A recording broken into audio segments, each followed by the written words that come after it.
Құрметті оқушылар, бүгін бізде ерекше сабағымызда қонақтар отыр. Сондықтан да әдебиет сабағын бастауға рұқсат етіңіздер. Бүгінгі сабақта ерекше сабақ болғандықтан топқа бөліп, әртүрлі тапсырмаларды орындап, өздерінің белсенділіктерін көрсетіңдер. Сондықтан да өздерінің дайындықтарын көрсетіп, сабаққа белсене қатысуларына тілектеспін. Сабақты бастамас бұрын көңіл-күйімізді көтеріп алайық. Бәріміз билейміз.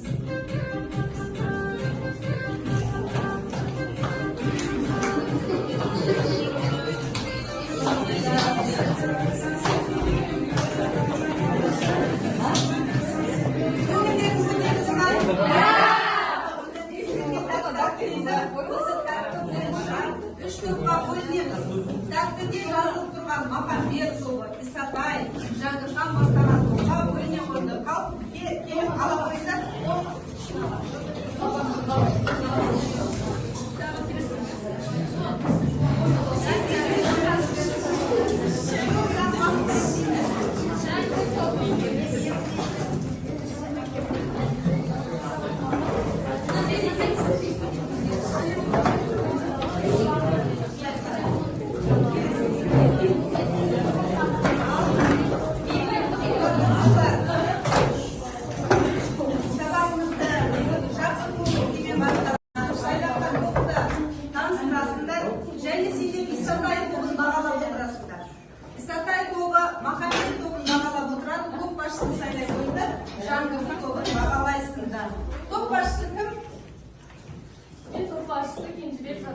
Biz Махамбет тобымыз. Менің көмекшім Жақсыбек Әсел. Менің тобымда 10 оқушы. Жақсы, рахмет. Келесі топ. Мен Байлашына Айжан. Менің тобымда Исатай бастаған топ. Менің тобымда 8 адам бар. Менің көмекшім Орысбай Радима. Жақсы. Мен топбасшысы Нұрымбет Қыздамайында. Біз Жаңғырхан бастаған топпыз. Менің көмекшім Сапарқұл Аяла. Және топта 10 оқушы. Жақсы, рахмет. Сонда бізде тәртіпті төртеуға үш оқушы себеппен ауырып жатыр, иә? Жақсы. Сіздер енді Махамбет тобын аша ойыңыздар. Махамбеттің образын ашасыздар. Сіздер Исатайдың образын ашасыздар. Жаңғырханды ашасыздар. Видеоны көре сал.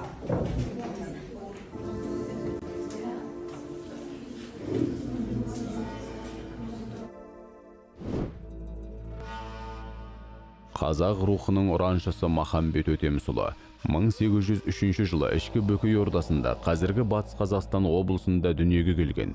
Махамбет бір бойына шешендік, күйшілік, батырлық қасиет қатар қонған ерекше тағдыр иесі.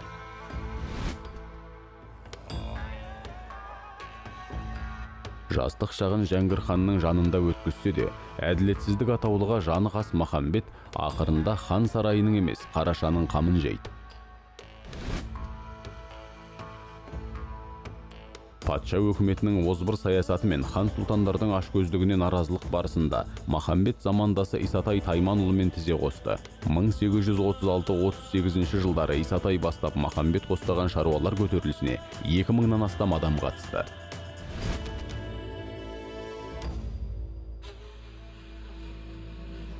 Ел басына күн туғанда ереуіл атқа ер салып егеулі найза қолға алған ерлердің ісі Махамбет поэзиясында айрықша көрініс тапты. Ақынның жалынды жырлары ұлтының ұранына айналып, жауынгерлердің намысын жаныды.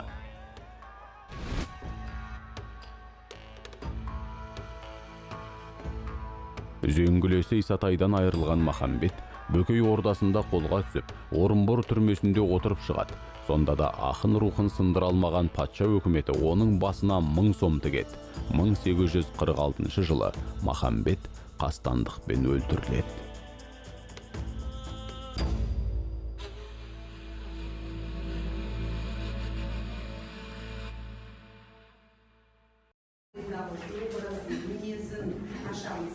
Сонымен қатар образға Махамбетті патриоттыққа тәрбиелеген Исатай, септігін тигізген білім алуына Жаңғырхан. Сондықтан да біз осы үш топқа бөлуіміз. Бірінші жылы дүниеге келген. Бөкей ордасының соңғы ханы, Әбілқайыр ханның шөбересі, Нұралы ханның немересі, Есім ханның ұлы генерал-майор шын аты Шейханбет. 1823 жылға дейін Жаңғырхан Европаша білім алады. сол жерде хатыстық әкімшілік тұрғыдан басқару әдіс-тәсілдері үйренеді. Дұрыс, иә? Қазақстан тарихы мен мәдениетін зерттейтін көптеген зерттеушілер Жәңгір халықтың біліміне мән берген қазақ ағартушы ханы деп санайды. Оны қазақ ағартушы ханы деп санайды. Ол тарихқа реформатор ретінде кірді. Жәңгір хан ол реформаторы кейбір тарихшылар өте қатал мінезді болады дейді. Менмендіктен арылған хан ордадағы биліктің күшеюіне тырысып, мемлекеттік басқарудың орыс автократиялық моделіне назар аударды. Жақсы, тамаша. Яғни ағартушылыққа үлкен еңбек сіңіргенін айтып кетті, иә? Келесі? Бөкей ордасында халықтың білім деңгейі өте төмен болады. Көзі ашық білімді хан білімнің қазақ халқының әл-ауқатын жақсартудың және саяси орындағы орнын нығайтудың кілті білім екеніне сенімді болады. Жәңгір хан Қазан университетіне барғанда білім беру институты құру жайлы көп ойлана бастайды.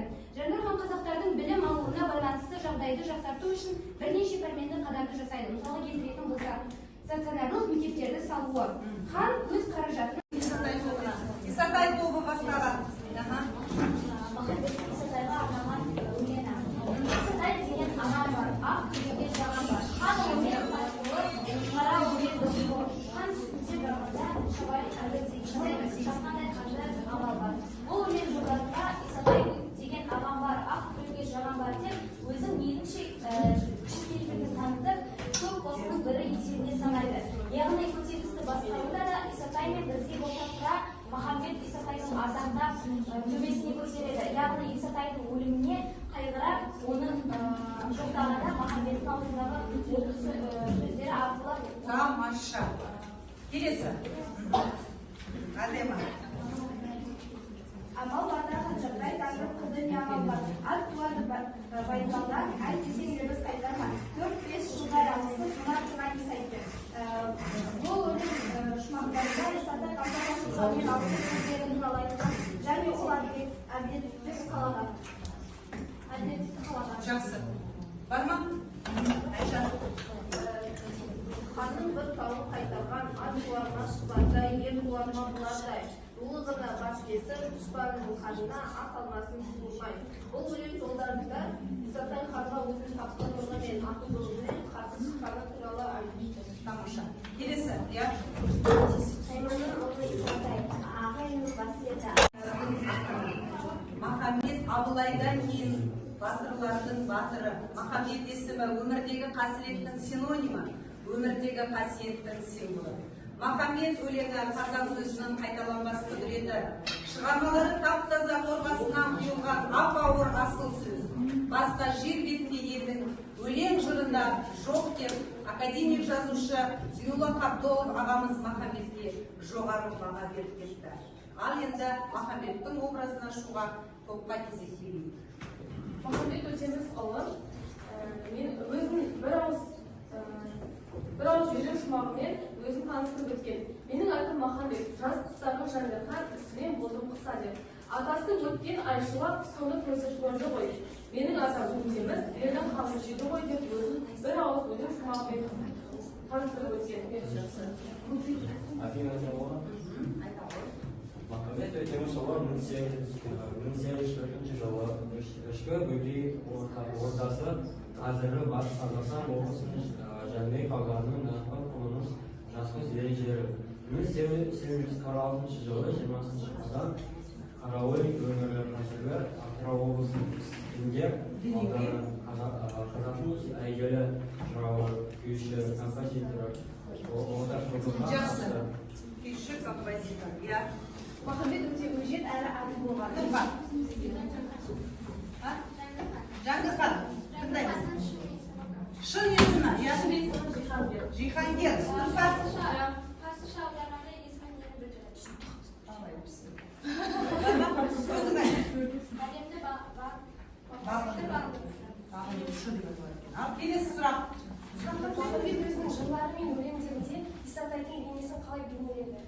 Исатай бейнесі қалай бейнеленді? Жаңа айтып кеттіңдер? Иә? Оның бейнесі ержүрек батырдың бейнесі ретінде көрсетілді. Дұрыс па? Қосасыз ба? Сұрақ бар ма?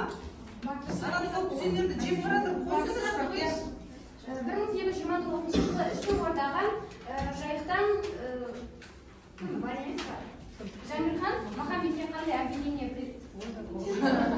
Қандай қандай айыптап оны ұстады? Енді айтқанбыз. 1829 патша өкіметіне арызғаны үшін. Жоқ, мен айтайын. Иә. Орал шекарасынан өткен шу. Ішкі ордаға жайықпен өтті деген. Дұрыс, иә? Келесі сұрақ. Бір сұрақ. Егер де Исатай қаза таппаса, Махамбеттің өмірі қалай болар еді? Проблемалық кішкене өзі ойлады. Өзің айтамын, тез. Егер де Исатай қаза таппайтын болса, мүмкін, менің ойымша ол хан болар еді. Тамаша. Ша келмес ұяға. Асыл ердің баласы жауды көрсе шыдамай, көзін салар қияға. Иә. Ұяда не көрсең ұшқанда соны Тамаша. Ұяда не көрсең, ұшқанда соны ілесің. яғни отбасында көрген тәрбиені қоғамға көрсетеді. Дұрыс айтады. Тағы не айтасыңдар? Келесің қоясың? Келесі жерде қой, иә? Бұл дүниенің жүзінде айдан ару нәрсе жоқ. Түнде бар да күнде жоқ. Күннен ару нәрсе жоқ. Күндіз бар да түнде жоқ. Көшпелі дәулет кімде жоқ. Бірде бар да бірде жоқ. Яғни бұл жерде қазір бар, ертең жоқ. Ештеңе де өмірде мәңгілік емес. Сол уақытты пайдаланып, осы сәтті пайдаланып, біз ұлы Аристотель айтқандай елімізге, жерімізге көмек беріп, қызмет етуіміз керек. Тамаша. Иә? Мәңгілік емес. Адамның өзі мәңгілік емес. Бүгін бар, ертең жоқ деген жақсы сөзге мақалды да дөп басып айтқан жай. Шын ажалың жетпесе, ажалдан бұрын өлмессің. Жалаңаш барда жауға тый. Егер де артында жақсы ат қалса, бұл адам өлмейді. Өлімнен асып түсуге болмайды. Өз халқына жанашырлық жасаған адамның артынан жақсы сөз ғана емес, оның көркем мінезі де айтылады. Тамаша. Яғни Махамбет осы жерде өзінің бір қасиетін айтып тұр, иә? Көкірегі неге тікті? Оққа тікті. Я жаудан қорыққан жоқ. Жалаңаш барда, жалаңаш барда жауға тей дейді. Қорықпа дейді. Неге қорқасың? Шағын өткен бал. Мына затесім, сенесім дейміз, ғой жұмыс жасау жұмыс. Оны кетейін, қайна жұмыс жасаймыз. Дәптерге жұмыс жасаймыз. Қайна кеттік, уақыт күйімдейіз. Тұрпандар, иә? Өжеттікке. Я, және аша ғой, жоқ, адал достыққа, батырлыққа тәрбиеледі. Келесі, Махамбетті кім деп танисың? Махамбетті батыр, ақылды, өз сөзінде тұрылатын жалғыз жерді. Күйші. Ерекше ақын. Өте батыр. Келесі. Дұрыс екен. Махамбет Өтемісұлы қазақ халқының азаттығы, теңдігі жолында ақ найзасымен, асқақ жырымен, қасық қаны төгілгенше, жанын пида етіп, отан үшін күрескен ақын. Келесі сұрақ, оқи қойсың? Махамбеттің досы Исатай. Дұрыс. Исатайды танимыз, дұрыс аша ғой. Исатай, Батыс Қазақстан облысында халық көтерілісінің саяси көсемі, қайсар қолбасшы, халық батыры. Яғни осы ерлік пен шайқаста қайтыс болған азамат. Келесі сұрақ. Махамбет қандай көтеріліске шықты? Дұрыс айтады, Исатай. Исатай мен Махамбет бастаған шаруалар көтерілісі 1836 жылдар аралығында.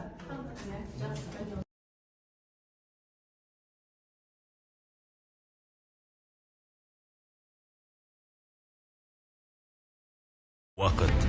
Адамзат баласы ешқашан құрықтай алмаған асау құбылыс. Бірақ біз шындықты тудыралатын қабілетке иеміз. Бұл оңай болған жоқ. Өз даңғылымызбен дами алатынымызды дәлелдеу оңай болмады. Біз бейбітшілікті таңдап басқаларға қауіп төндірмедік. Біз келешек ұрпақтың жарқын болашағы үшін тарихи шешімдер қабылдадық. Біз жаңа елдің жаңа экономикасын қалыптастырдық. Небәрі 10 жылдың ішінде өнеркәсіптік серпіліс жасадық. Әлем тұтынатын өнімдер шығара бастадық. Біз әлемдік дамудың маңызды нүктесі бола алатынымызды дәлелдедік. Біз шығыс пен батысты жалғап, жаңа жібек жолының бір бөлігіне айналдық. Кемшіліктерді артықшылыққа алмастырдық. Біз алыптармен достастық. Енді желкенімізді қайда бұратынымызды анық білеміз. Біз тәуелсіздікті сақтап, жанжалдар мен аумақтық даулардан аулақ болдық. Білімді, технология мен адами капиталды басты назарда ұстадық. Бұл біздің ел болашағына салған инвестициямыз. 30 жыл ішінде қазақстандық аға буын мүмкін емес істерді тындырды. Бүгінде біз өткенімізбен мақтанып, болашаққа нық қадам басамыз. Ол мақсатының мұрат айқын, ойы нық болмас. Анықталды үміті, келесі және. Ол елдің ең тоғайға Қазақстан деген асыл арман иесі. Тамаша. Ол кездеспек басылмайтын боз ағаштан биік батыр. Ол ойшыл дана, елі мен жері үшін мазаланған тұлға. Тамаша. Ол ғұмырын күйзеліспен, құсалықпен өткен жан. Тамаша. Яғни үміт ақталған жан екен. Ары қарай осы. Сен бар жерде азаттық бар білем. Сырыңсел мен апайсыздар жағылып, тәуелсіздік қуат болады тірек. Тамаша. Тіректерің бола берсін. Тәуелсіздігімізді атау болып қала берсін. Сендер сол тәуелсіздікке еңбек сіңіресің. Өзінің отбасыңа, отан үшін еңбек ететін үлкен азаматша бол. Қандай керемет ойлар айтылды? 30 жылдың ішінде біршама Қан төгілді. Осы теңдікке қан төгілді. Қиыншылықтардан өттік. Соғыс болды. біздің ата-бабамыз біздің тәуелсіз ел болуымыз үшін әбден күресті. Дұрыс, тағы 30 жылға жетті міне азаттық. Өзімізді құрсаудан да босаттық. Ақтадық біз ата-баба үмітін, қолда қазір көкту менен бастадық. Тамаша.